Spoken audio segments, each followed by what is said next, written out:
Silent Hill 2, the official novel, written by Sadamu Yamashita, generously translated into English by Emily, Lady Ducky, Fitch. Chapter 4. Patient Records. Why would a young child like Laura want to be in a place like this? Brookhaven Hospital was completely devoid of liveliness and dominated by an uneasy stillness. There wasn't a soul to be found anywhere. The lights in the entrance hallway were all switched off, giving the area a dim and hollow atmosphere as if the building had been abandoned for years. Despite this, the halls were immaculately clean and free of dust or debris. Like the staff had been working tirelessly to keep the place in pristine condition, and quite recently too. It was a fairly large hospital with plenty of room for the numerous patients who should have been resting in their beds. Where did everyone go?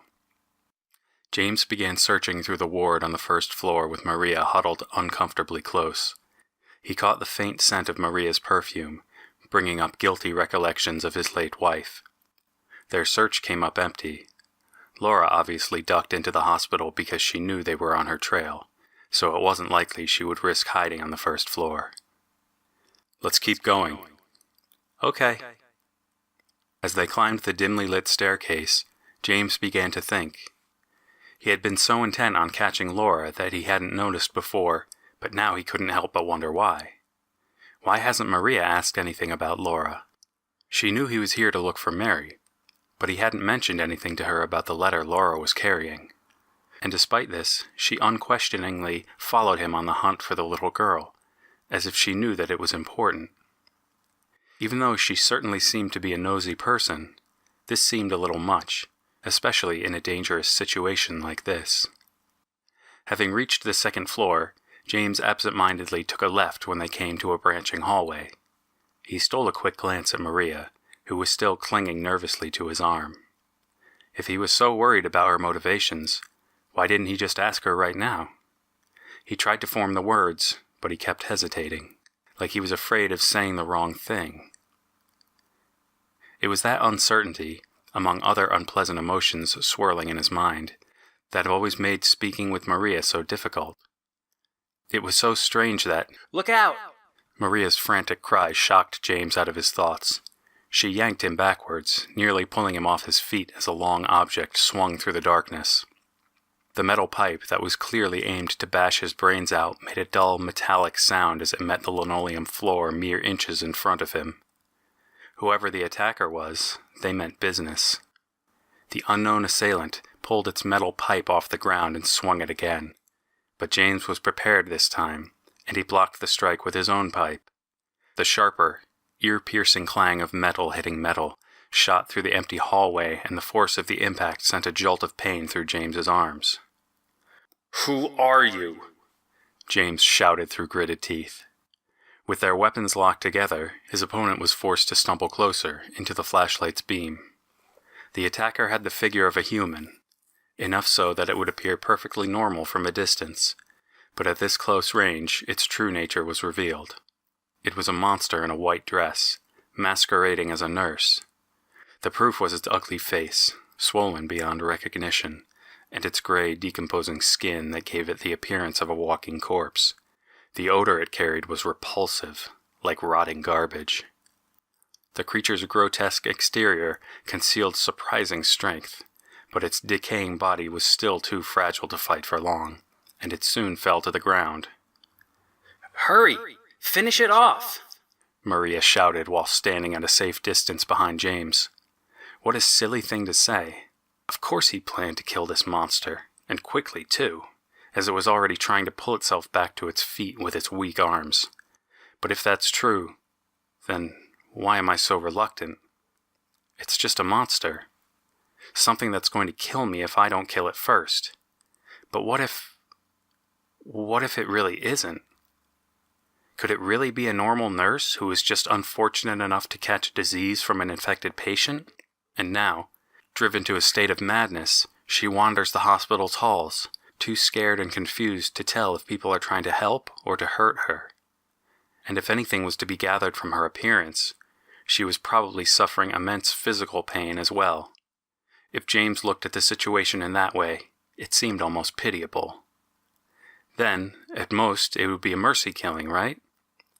It was as if Maria were shouting words of encouragement, and she knew how conflicted James felt. The nurse was standing again with the rusty pipe still clamped firmly in its gray hand. He steeled himself, swallowing all his feelings of doubt. It has to be painful for anything that disfigured to live. Monster or human, the best thing would be for it to die. James raised his steel pipe above his head and swung down with all his might. The nurse's skull cracked under the crushing force of the blow, and its legs crumpled, sending it sprawling across the floor again. Only this time, it didn't stand back up. James stood silently for a moment, staring at the slain monster. Dark blood pooled under its crumpled body, joining the small splatters that had sprinkled across the hall when he had struck it. I made the right choice, didn't I? Even if he could make himself believe that, the whole situation left a bad taste in his mouth. He felt Maria's hand on his shoulder. James, you did what you had to do. Maria offered words of consolation, once again as if she knew exactly how he was feeling. While the first floor was devoid of life, the second and third floors were crawling with aggressive nurses, as well as more strange mannequin-like monsters. As he stood over the body of yet another blood-stained nurse, a paralyzing thought came to his mind. Perhaps, like the insane nurses, all the residents of Silent Hill were infected with the same diabolical virus. It wasn't too much of a stretch to picture a biological weapon leaking from a secret military base and polluting the town's water supply. The nurses and mannequins were at least human enough to be recognized as being female, so perhaps the armless monsters used to be men, their bodies having deteriorated after so much time. If this really was the truth, then it should have made it feel easier to kill them one by one. It would be an act of compassion, ending all their suffering. To think that I'm really helping them, that's a lie. Only an excuse. Like I'm trying to run away from something, but what is it? James, wait up, Maria said, snatching James's attention away from his gloomy thoughts. She was beginning to fall behind, and had resorted to a slow trot while trying to keep up. He had almost forgotten that Maria was with him, even though he was supposed to be protecting her. I'm exhausted. Maria's face was pale, and she looked like she was having difficulty breathing. It's just a slight cold. I wasn't feeling great this morning either. I guess I got distracted when I saw everyone was missing. James frowned. He was getting the feeling of déjà vu, bringing back memories that carried sorrow like a curse. This was just like the beginning, when Mary had said it was just a slight cold. You'd better rest for a while, James said. Driven by anxiety, he quickly searched for a safe place for her to lie down. After stealthily examining the nearby room marked S03 and finding it to be free of monsters, he invited Maria inside and carefully helped her to the bed. I'll go ahead and at least make sure the third floor is secure. Then I'll try to find Laura. I think she knows where Mary is. Are you sure you'll be okay here by yourself? Yeah, Mary answered in a faint voice. Before James could turn to leave, she grabbed his hand. Hey, James, if you find Mary, what will you do then? I don't know. James shook his head quietly. The seeds of uncertainty were planted, and James began to doubt himself. While passing through an empty office on the first floor, a stack of papers happened to catch his eye. The contents of those papers still weighed heavily on his mind, like corrosion slowly eating at his thoughts. They were a doctor's memos on a certain patient. The potential for this illness exists in all people, and under the right circumstances, man or woman would be driven, like him, to the other side. The other side, perhaps, may not be the best way to phrase it. After all, there is no wall between here and there. It lies on the borders where reality and unreality intersect. It is a place both close and distant. Some say it isn't even an illness. I cannot agree with them. I'm a doctor, not a philosopher, or even a psychiatrist. But sometimes I have to ask myself this question. It's true that to us his imaginings are nothing but the inventions of a busy mind, but to him, there simply is no other reality. Furthermore, he is happy there. So why, I ask myself, why in the name of healing him must we drag him so painfully into the world of our own reality? It seemed to be more the doctor's personal opinion regarding the patient's mental illness rather than an actual medical diagnosis. Who was the patient these papers referred to? Could it be talking about me? James shuddered, but instantly rejected the idea. No, that can't be it. But all the strange things happening in Silent Hill, the vanishing people, the weird monsters, all those things are just too wild for someone to just imagine. Again, he shook his head in denial. Maybe the reality was just as absurd as the fantasy. After all, Maria, Angela, and Eddie have all seen monsters too. Even Laura had a letter from Mary. Such a young child couldn't possibly have known Mary for more than 3 years. At any rate, he should be searching for Laura right now, not wandering around and sulking. Knowing that that girl could prove Mary's survival dispelled most of his misgivings. After the 3rd floor turned up empty, James decided to check the roof. He was surprised to find that night had actually fallen without him even noticing. Had he really been searching for all that long? Actually, the hospital corridors were so dark that standing out here in the dead of night really didn't make much of a difference. Between the fog and the darkness, there wasn't any view to be seen. Even the stars were completely obscured. James walked along the rooftop perimeter, shining the flashlight at any place small enough for a little girl to hide. There was no sign of Laura, but he stumbled on what appeared to be a piece of lost property sitting near the guardrail. He picked up the object, a diary. Its cover was tattered and soaked with rainwater. On a sudden curious whim, he flipped to the first page. The words were a bit blurred, but still readable. May 9th. Rain. Stared out of the window all day. Peaceful here. Nothing to do. Still not allowed to go outside. May 10th. Still raining. Talked with the doctor a little. Would they have saved me if I didn't have a family to feed? I know I'm pathetic. Weak. Not everyone can be strong. May 11th. Rain again. The meds made me feel sick today. If I'm only better when I'm drugged, then who am I anyway? May 12th. Rain as usual. I don't want to cause any more trouble for anyone, but I'm a bother either way. Can it really be such a sin to run instead of fight? Some people may say so, but they don't have to live in my shoes. It may be selfish, but it's what I want. It's just too hard like this. It's just too hard. May 13th. It's clear outside. The doctors told me I've been released, that I've got to go home. The diary ended there abruptly. It must have belonged to one of the patients. If it happened to be from the same person from the other memo, James's concerns would be wiped away. Clearly, the patient had regained their sanity and was discharged from the hospital, meaning it couldn't possibly be James the memo was talking about. But what if the patient relapsed? What if they forgot the past and fell back into their world of delusion? What if their reality was to endlessly wander an inescapable nightmare? A loud noise rang through the air, as if to embody James's frustration.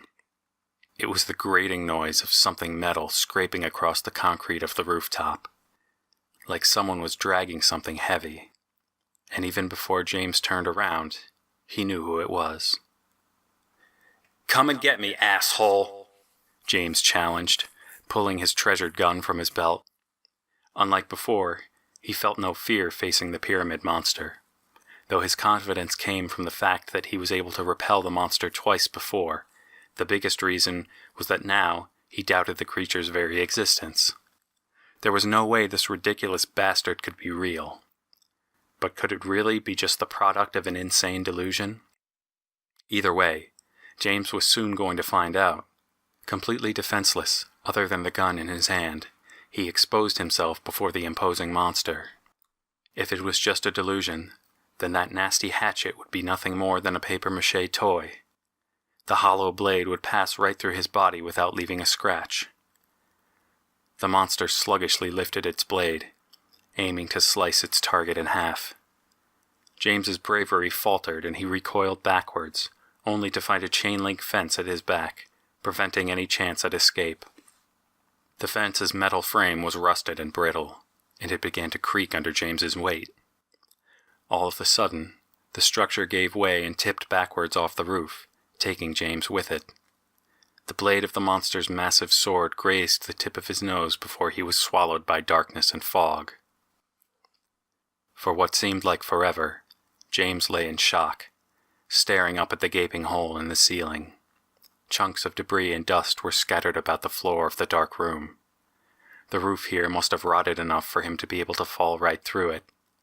Even after surviving the impressive fall, the pain in his back was the furthest thing from James's mind.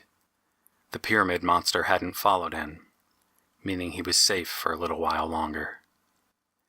Using the steel pipe as a makeshift cane, James stood up and surveyed the room. He was in the special treatment unit on what appeared to be the third floor. Several doors were lined up on the wall, each leading to a small isolation room for the severely mentally ill patients. James couldn't help but laugh at the irony. The action sent a stab of pain through his back. Making his way carefully through the hallway, James quietly peeked into room S03. Maria was out like a light. Now that the pyramid monster was wandering around, he worried even more for her safety. But even if she were able to continue on in her bad state, what would they do if they were to encounter the creature? It would be even more dangerous for her. Leaving the sleeping Maria behind, James stepped away from the room and headed toward the stairs. He hadn't yet explored the basement. It would have been far easier to get into the basement if he were able to use the elevator. Unfortunately, the one he was able to find was out of order, leaving no choice but to find another way. James came across a fire door that led to an emergency staircase, but it was locked tight. They must keep the key around here somewhere, maybe somewhere in the offices. With his body still sore from his earlier fall, he continued to the first floor. A small figure caught his eye. Skirt fluttering, the figure darted across the ward. It was Laura, and she was trying to escape again. James ran into the hallway where she had fled, but the girl was gone. The corridor directly ahead led to a dead end, and the fire door and the elevator were both out of service. She had to be hiding close by. Sneaking into the first room in the hall, room C2, he quickly spotted her. "You can quit hiding now. Come on out." Giggling merrily, the girl's face peeked out from under the bed. "Uh-oh, you found me. You're not going to tag me it now, are you?" Had Laura been running all this time because she thought they were playing a game of tag? Here he was, going on a desperate search while this little girl treated it like a game. James was running out of energy. "Please, Laura, don't run away anymore." "Huh? How do you know my name?" "Eddie told me." "That big fat blabbermouth," Laura cried, her face twisting into a little scowl. "I want you to tell me how you know Mary. Mary Shepherd Sunderland." "What's the big deal?" "Because I have to know," James said sternly. Laura looked startled by his expression. "Are you going to hit me if I don't tell you?" "No, I'd never do anything like that." "Mary was a friend of mine when I had to stay in another hospital." "What? When was this?" "Just last year." "Liar! Last year Mary was already—" "You're the liar. You won't listen to anything I say anyway." Once again, James was met with disappointment. Clearly, Laura still wasn't going to tell the whole truth. But what did a little girl like her have to hide? Did something bad happen between her and Mary? Anyway, we should get out of here. This isn't the place for a kid like you to be running around alone. This whole town is dangerous. I'm surprised you haven't gotten yourself hurt yet. Why would I get hurt? This town is all calm and boring. At least now that he found Laura, he could meet back up with Maria on the 3rd floor. As soon as they stepped out of the room, Laura said, "Wait, I have to go somewhere." "Not now, okay? We can't get sidetracked." "But I forgot something really important. It's a letter from Mary." James stopped in his tracks. He instinctively spun around to face the little girl holding his hand. Trying to get on his good side, Laura showed the sweetest smile she could muster. The effect was ruined when she complained like a spoiled child. "Please, it's really close." The label on the door in front of them read, "Treatment Room." This must be where they brought the patients who arrived by ambulance. Rows of beds were lined up on the far wall. The only other feature of this otherwise empty room was a shelf hanging on the wall where a variety of medical equipment and drugs were stored. "Is this really the right room?" "Uh-huh. It's right over there." "Where?" "On that shelf, way in the back." James stepped into the treatment room. He had only made it halfway over to the shelf when he was caught off guard by the sound of the door slamming behind him. "Laura?" He turned around, wondering if anything had happened to her. His question was met with amused laughter from the other side of the door. "Ha ha, I got you. I can't believe you were stupid enough to fall for that." "What are you doing? Laura, please open the door." James ran to the door and tugged on the knob, but somehow she had managed to lock it from the outside. "Why should I? I'm just a little liar. You said it yourself." "Come on, open up." "If you want me to open the door, why don't you just ask nicely?" "Listen, Laura, I'm not kidding around. You're not safe out there. There could be monsters. Please, you can't just wander around by yourself." "Why don't you want to ask nicely?" "You're sure?" "I guess I won't open the door then. You can just stay in there for a while."